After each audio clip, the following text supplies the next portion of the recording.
J'étais formateur essentiellement sur les risques professionnels, risques chimiques, un petit peu de formation métier, et je faisais essentiellement de la formation présentielle. En m'appuyant traditionnellement sur les fameux transparents, et puis progressivement en utilisant un tout petit peu l'ordinateur et le fameux PowerPoint avec les traditionnels slides. Et puis on m'a demandé de participer à l'élaboration d'une formation en ligne pour des apprentis. Et de ce fait, eh bien, j'ai touché aux nouvelles technologies, et donc à tout ce qui était formation à distance, conception de plateformes, élaboration de fonctionnalités de plateformes, etc., etc. Et j'ai chopé le virus.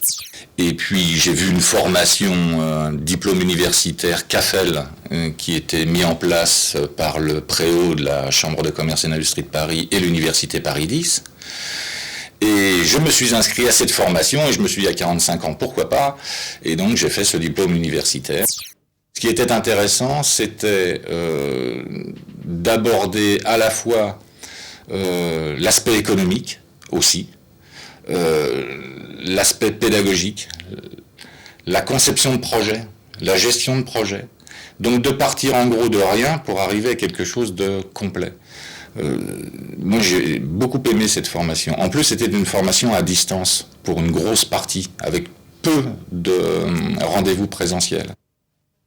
J'ai fait cette formation dans le cadre de mon activité. On travaillait sur un projet professionnel concret, ce qui fait qu'on pouvait lier à la fois l'utile et l'agréable, si je puis dire, puisque on se formait tout en travaillant. Cette formation a duré 6 mois. Je ne saurais plus dire d'ailleurs exactement le nombre d'heures que ça représente en temps pur de formation. En tout cas, c'est très conséquent. Ce qui est certain, c'est que ça m'a demandé un investissement fort. Alors faire une formation genre diplôme universitaire à 45 ans, ça a des conséquences fortes en fait sur la vie personnelle. D'abord, d'un point de vue purement égoïste, ça démontre la capacité qu'on a encore à pouvoir se former. Le deuxième aspect, c'est que c'est pas de la formation gratuite. C'est-à-dire que ça a des incidences professionnelles qui sont fortes aussi. La troisième chose, c'est que lorsque l'on a des enfants qui eux-mêmes sont en études, on se retrouve tous ensemble à être étudiants. Et ça crée une émulation qui n'est pas négligeable. Et comme mon diplôme faisait 6 mois, donc je commençais ma formation et je la finissais bien avant eux en tout cas. Ça tombait assez bien, j'avais un fils qui passait le bac à ce moment-là d'ailleurs. Et que son papa ait été reçu dans une formation universitaire avec une mention très bien, ça lui a donné un coup de fouet. Il a quand même voulu se mettre en compétition avec son papa. Le fait de faire le diplôme m'a assuré, m'a conforté, a validé un certain nombre de points. On a corrigé d'autres parce qu'il y avait des méthodes qui n'étaient pas les bonnes.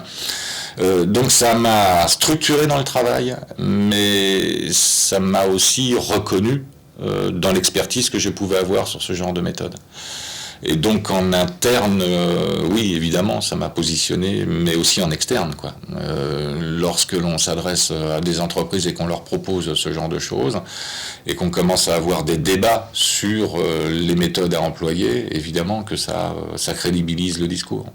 Si j'avais un conseil à donner à quelqu'un qui a envie de faire une formation